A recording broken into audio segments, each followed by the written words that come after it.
Presentamos Conozca al Diputado. ¿Qué tal? Es un gusto saludarles a través de la plataforma de información de la Asamblea Legislativa en este su programa Conozca al Diputado. Acá nuestra finalidad es conocer al legislador más allá de la curul, más allá de los proyectos que presenta, del trabajo que realiza en comisiones y en su propio despacho, sino conocerlo personalmente, conocer a quién usted escogió para que lo representara acá en la Asamblea Legislativa, qué ha vivido, cómo ha sido su vida. Es parte de la finalidad de este programa Conozca al Diputado. Hoy conoceremos a don Gilberto Campos Cruz, legislador de Liberal Progresista. Diputado, ¿qué tal? Un gusto saludarle y gracias por poder compartir parte de su vida acá en este espacio Conozca al Diputado. Gracias a ustedes por la invitación, por supuesto. Este tipo de espacios siempre son muy refrescantes dentro de la dinámica en la que uno se mete aquí en la Asamblea Legislativa, que es absolutamente absorbente. Pasar desde las 5 de la mañana hasta las 10 de la noche todos los días, aunque a alguna gente le parezca increíble, ¿no? Es lo que hacemos prácticamente la mayoría de las diputadas y los diputados. Y es un tema importante porque las personalidades de cada uno van marcando y definiendo cuáles son en muchos casos, los modelos de política pública que se van generando. Yo siempre he dicho que la política es el reflejo de aquellas personas que están participando en la política. En muchas ocasiones la gente que no se mete en la política como tal, lo primero que dicen es que la política es fea, sucia, cochina, mentirosa, etcétera, etcétera. Bueno, la política es una actividad eminentemente humana. No hay ningún otro ser vivo que la realice.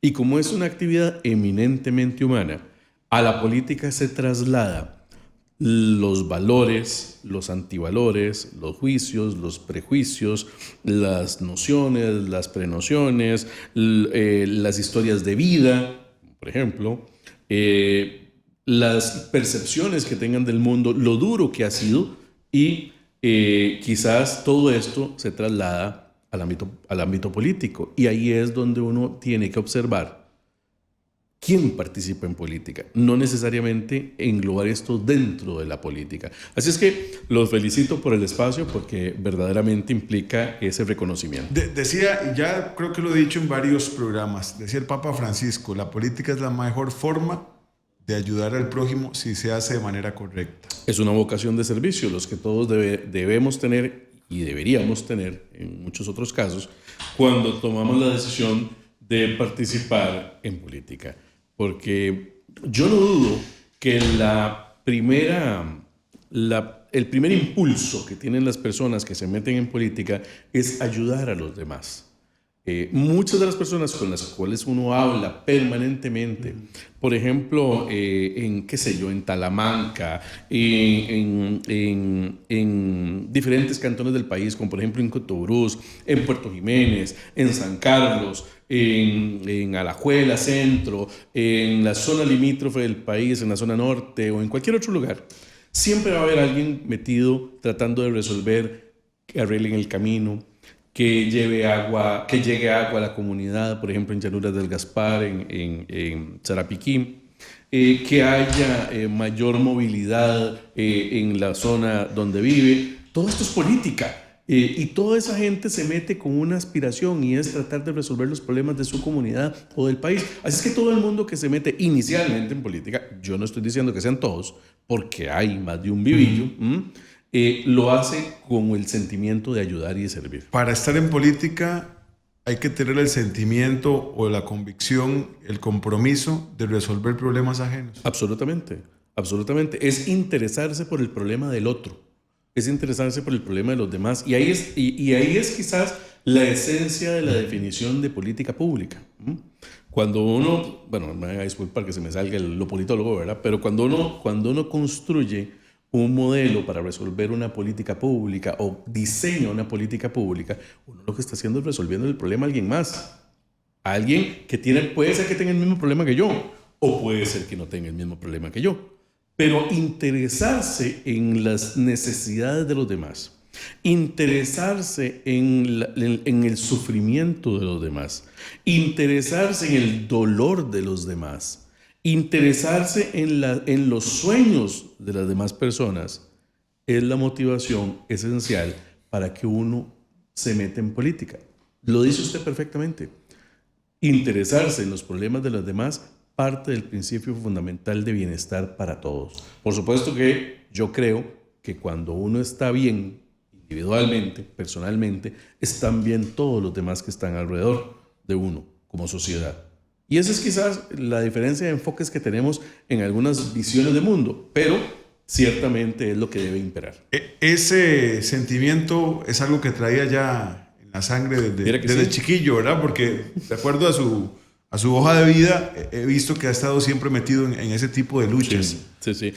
Vamos a ver, yo tuve un profesor en mi época de colegio que puedo decir que fue más un formador que un profesor de una materia. Que esos son los que marcan. Que esos son los que marcan y de los que lamentablemente tenemos pocos en nuestro país ahora. Y ese profesor no era un profesor de matemáticas, no era un profesor de estudios sociales, no fue mi profesor de educación cívica, no.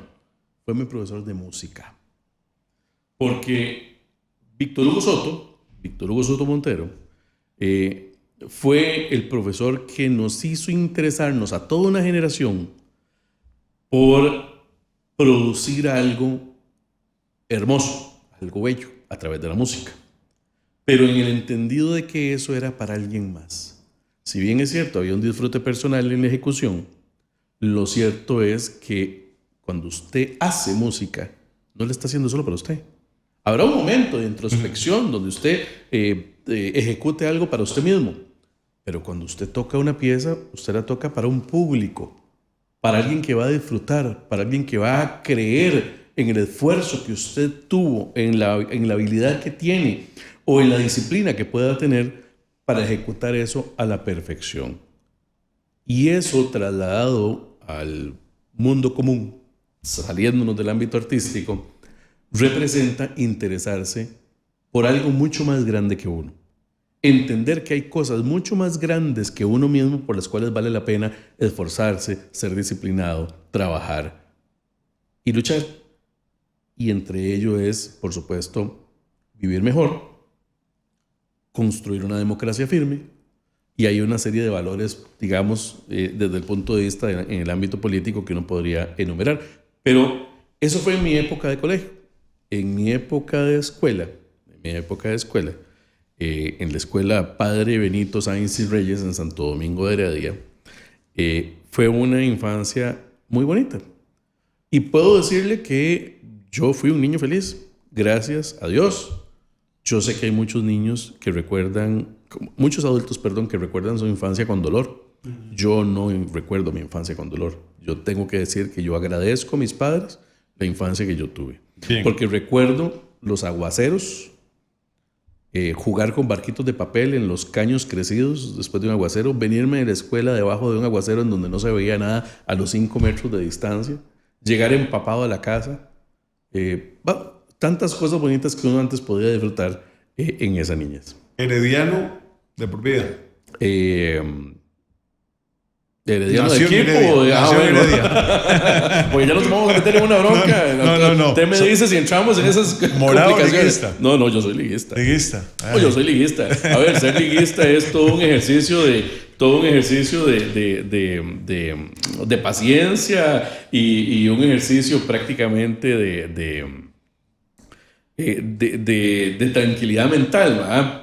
Pero yo sigo siendo liguista. Pero bueno, vamos a ver. Yo nací en San José, en La Uruca, en el Hospital México. Pero he sido herediano toda mi vida. Amo Heredia. Amo las montañas de Heredia. San Rafael.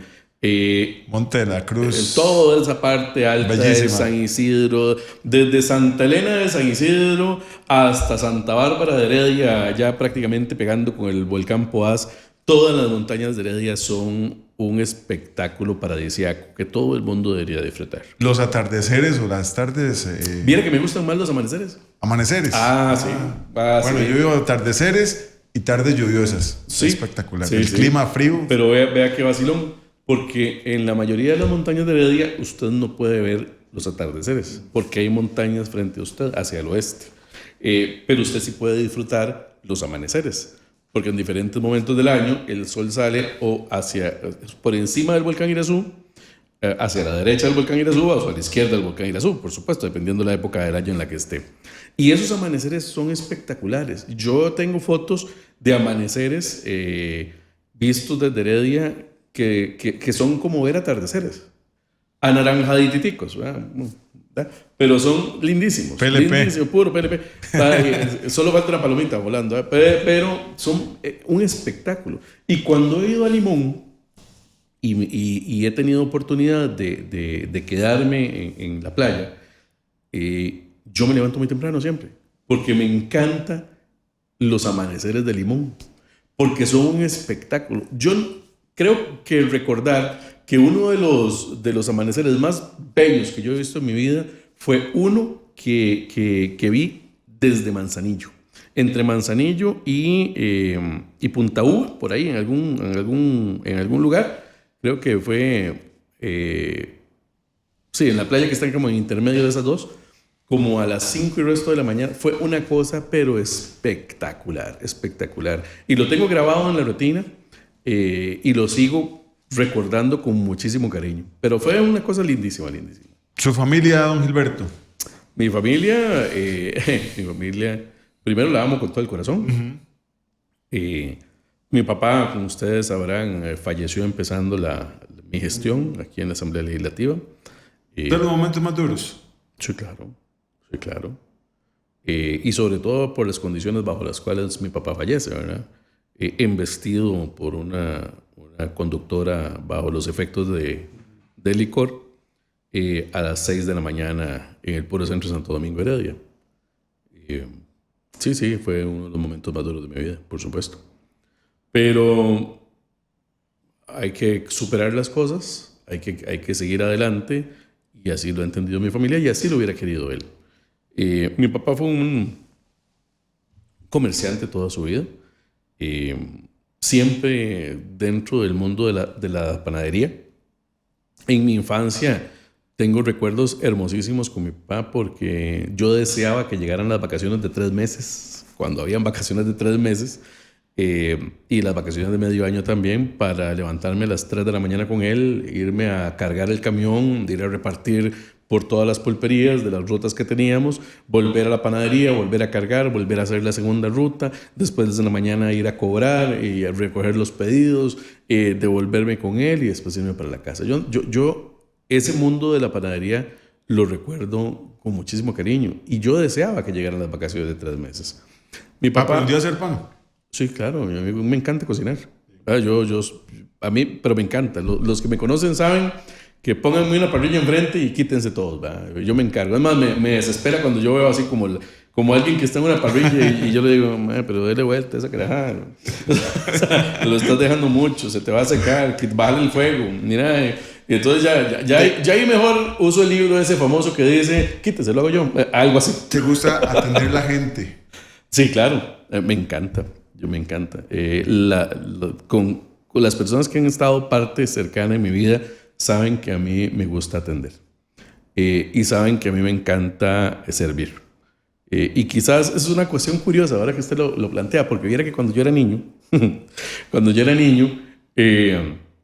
yo jugaba con mis papás de mesero.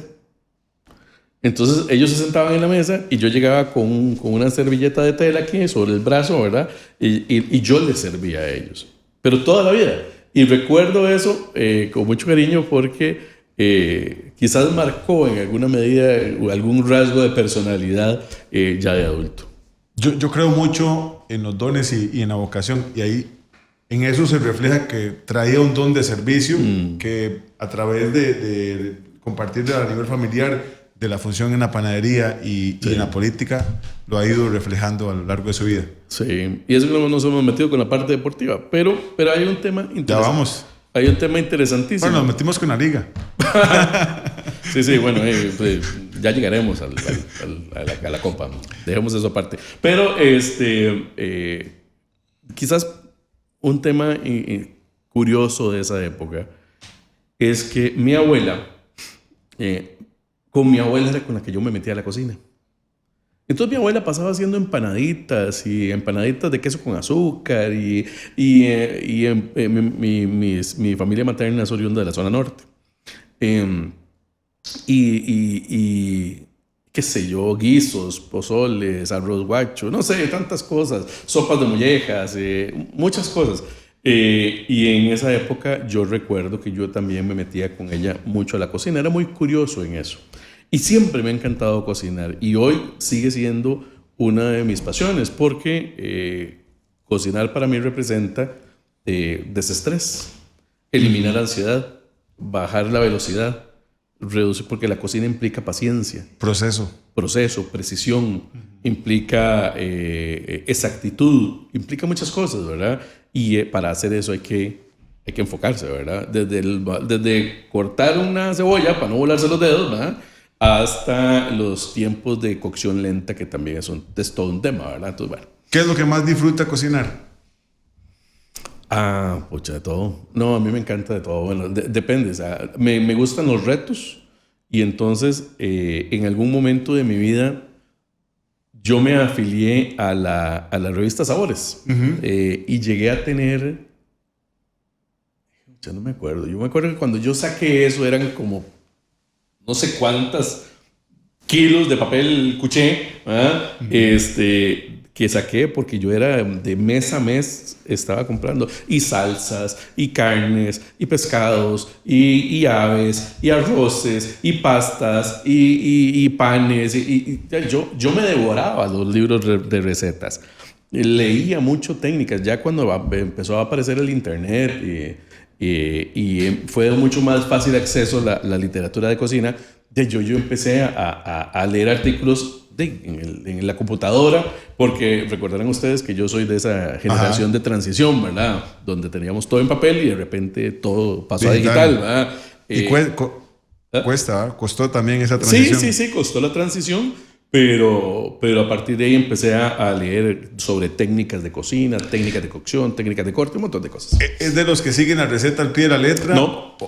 Okay. No. Ahí sí, ¿no? Listo. Yo tomo las recetas como base, pero siempre le hago algún cambio. El toque personal. Siempre le meto algún toque personal. El sello de Gilberto Campos. Sí, y de hecho hasta el momento todo el mundo me ha dicho que cocino rico. Uno no puede elevar el ego por eso, así es que siempre me esfuerzo en hacerlo mejor. El primer crítico soy yo. La mayor enseñanza de su papá. Que hay más educación y valor en una persona que en un título. ¿Su mamá está viva? Sí, mi mamá está viva, claro. Mi mamá fue enfermera toda su vida, ya se pensionó, es una enfermera pensionada. Mi mamá fue enfermera de terapia intensiva en el hospital médico, después enfermera de control de infecciones. Escribió un par de libros. O sea, mi mamá es una persona absolutamente dedicada, amante de su familia. Eso es así. Mi mamá es hoy por hoy, como lo fue antes, pilar de mi familia. Y lo sigue siendo. Su mayor recuerdo de la infancia. Hijo, mi mayor recuerdo de la infancia. Y tal vez un anhelo que tuviese y pudo o no pudo cumplir.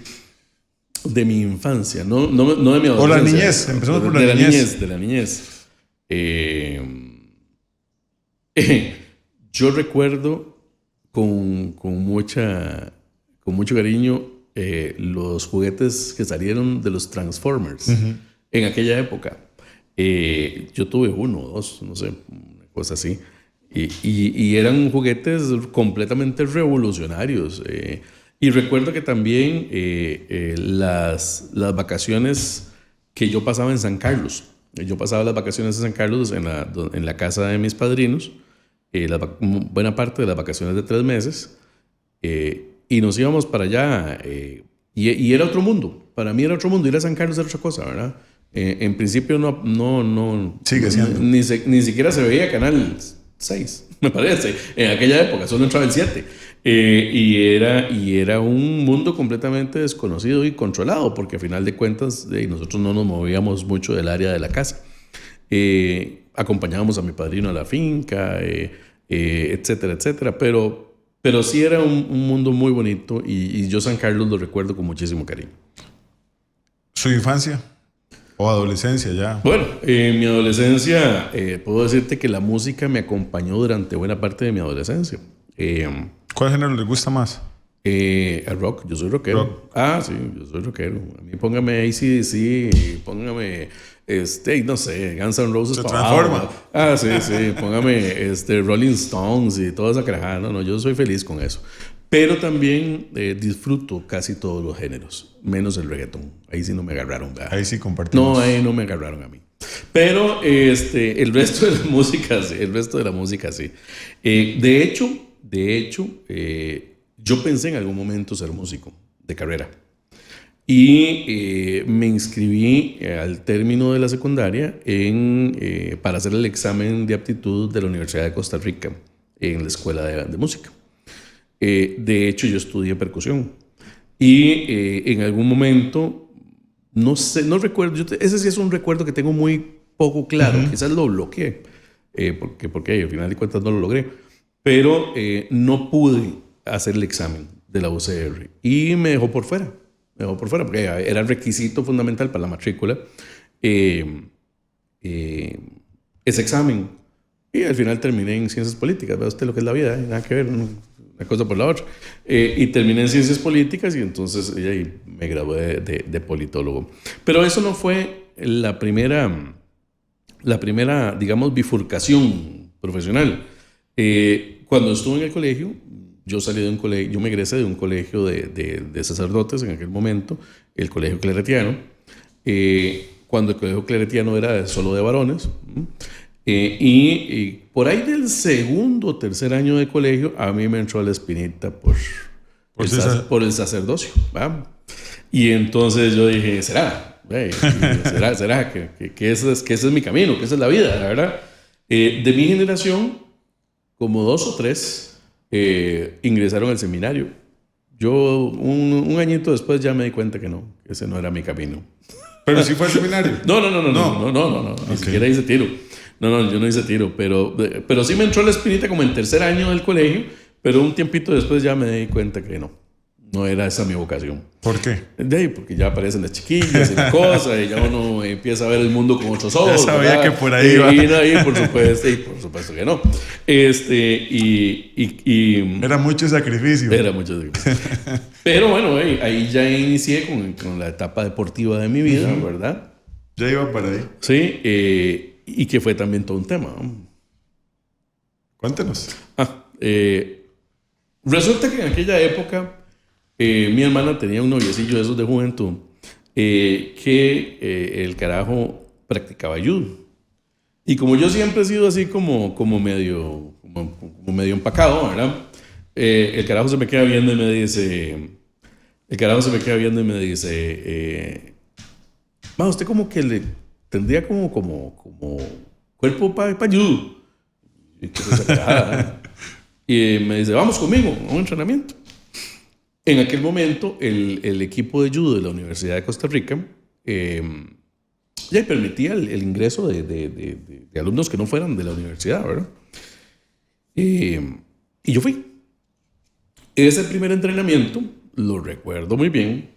Yo entré ya tarde a judo porque actualmente se inicia en etapas infantiles. ¿Verdad? Yo ya entré un poquito grande.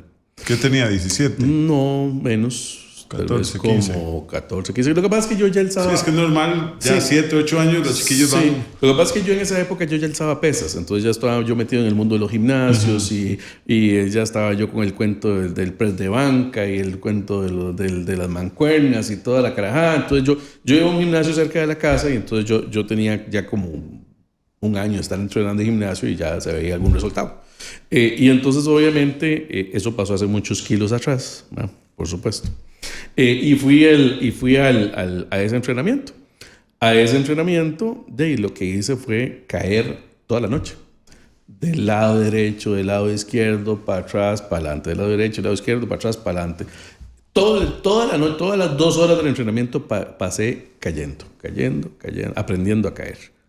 El sensei, en ese momento, don Guillermo Sánchez, que actualmente es el presidente de la Federación de Sambo, ya me dio pelota y yo empecé mi etapa de entrenamiento. Entonces ya ahí empecé yo a competir, empecé a meterme en el rol de competición y demás. Tuve muchas lesiones en mi época de competidor, pero lo normal en esa época para un momento en el que médicos, no había recursos para eso, fisioterapeutas tampoco había recursos para eso, nutricionistas menos había recursos para eso. Ahora hay muchas facilidades de acceso para muchas personas. Y tras de eso, digamos que era como un tema como mío, ¿verdad? Mi familia como que no se involucró mucho con el tema, excepto mi hermana, que mi hermana en aquel momento sí me apoyó. Mis papás me apoyaban, por supuesto, pero ellos decían que les daba miedo ir a verme, porque creían que me iba a lastimar, entonces preferían no verme, ¿verdad? Sin embargo, seguí creciendo en el judo, dejé de competir, me metí a la universidad, y tuve que hacer una decisión de o me dedicaba a entrenar o me dedicaba a la U, y ya como ya la música ya la había abandonado, entonces yo dije, no, aquí la cosa es meternos a la U, y caí en una época muy activa de política estudiantil universitaria. Y ahí me metí con los partidos políticos de la Asociación de Estudiantes, con un partido político que se llamaba Facto de la universidad, que por cierto ganamos la FEUR en aquel momento. Fue, creo que después de muchos años que Gente U, que le lograron ganar a Gente U, y fuimos nosotros en aquel momento. Gente U, un partido más asociado a la izquierda, ¿verdad? Ahí empezó ya el... Sí, ahí empezó ya la espinita política, por supuesto. Pero con el judo, nada más para terminar, años después yo volví siendo miembro del Comité Cantonal de Deportes de Santo Domingo, decidimos implementar el judo en Santo Domingo y se fundó el Dojo de Santo Domingo, actualmente el Club de Judo de Santo Domingo, que hoy por hoy es uno de los clubes más estables de afiliados a la federación. Antes del PLP, ¿dónde participó en política? Sí, todos tenemos una vida pasada, y todos pasamos por algún lado. Yo desde siempre estuve participando con Liberación Nacional. Lo que pasa es que yo siempre yo vacilo con los excompañeros de Liberación, porque yo siempre dije que yo era de los que agarraban la rosa con la mano derecha. Para los que no saben, uno de los símbolos de la socialdemocracia internacional es la rosa de Luxemburgo, y el símbolo es la mano izquierda agarrando la rosa. Entonces yo vacilaba, yo les decía, no, más es que yo agarro la rosa con la mano derecha. De los rebeldes. Claro, entonces yo era de la tercera vía, de Tony Blair, Anthony Giddens, esos fueron los que inicialmente empezaron con esa espinita del libre mercado, de la economía de mercado y demás, y ya a partir de ahí, ya cuando yo veo que la cosa no camina por esos lados, yo dije, no, me aparto. Y me aparté no para cambiar de partido. O sea, yo no me bajé de uno para montarme en el otro. Yo pasé un tiempo y dije, yo no más me meto en política. Hasta que apareció Eli un día y me dijo, mira, ¿por qué no me ayudas? Yo, ¿pero qué es la cosa? Y ya empezamos a hablar de ese tema. ¿Va de acuerdo a sus convicciones la política del PLP? Sí, y le voy a decir una cosa. A mí mis papás me enseñaron que lo que uno empieza, lo termina. Y las convicciones que uno tiene cuando uno se compromete en algo deben mantenerse hasta el final, pase lo que pase. Y yo soy de los que creen absolutamente que el valor de las personas se mide por la capacidad que tengan de sostener lo que prometen.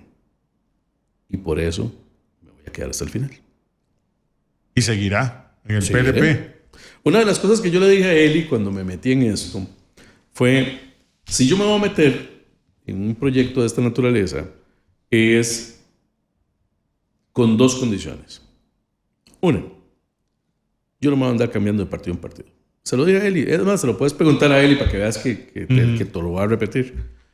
Y la segunda es que yo tampoco me voy a meter en un partido de flor de un día. Si yo me voy a meter en esto para trabajar en un proyecto político que dure 50, 60, 70 o 100 años. Pero y ya cuando habremos pasado y seremos polvo, habrá alguien que mantenga las convicciones que se iniciaron. Por supuesto que todo puede pasar en el transcurso de la historia, ¿eh? Puede que no se lleguen a los 50, ni tan siquiera a los 20, los 30, lo que sea. Pero sí hay un objetivo, por lo menos de mi parte, de hacer una oferta política duradera y sostenible. En los nacimientos de todo hay. Bien, algunas rapiditas, don Gilberto. ¿Hijos? Sí, mi hija Fátima. ¿Cuántos años? 7 años. ¿Qué significa? El norte y la luz de mi vida. Bien, pasatiempo favorito, cocinar. ¿Cocinar? ¿Religión? Yo soy católico. ¿Practicante? En la medida de lo posible. Que no me deje el padre. Pero sí. ¿Un sueño por cumplir? Bueno, muchos, pero yo creo que el principal sueño que tiene todo padre es dejarle a sus hijos algo por lo cual se sientan orgullosos en el futuro. ¿Algún temor? Temores tenemos todos, a diferentes momentos de la vida. Yo creo que los temores van cambiando, sí, dependiendo del momento en la vida por el cual uno camine. Así es que hoy yo le podría decir que hoy el único temor que, digamos, que yo podría tener es a defraudarme a mí mismo con mis propias promesas y mis propias convicciones. Bien, gracias, don Gilberto. Todo gusto. Don Gilberto Campos, en su programa Conozca al Diputado. Hemos presentado Conozca al Diputado.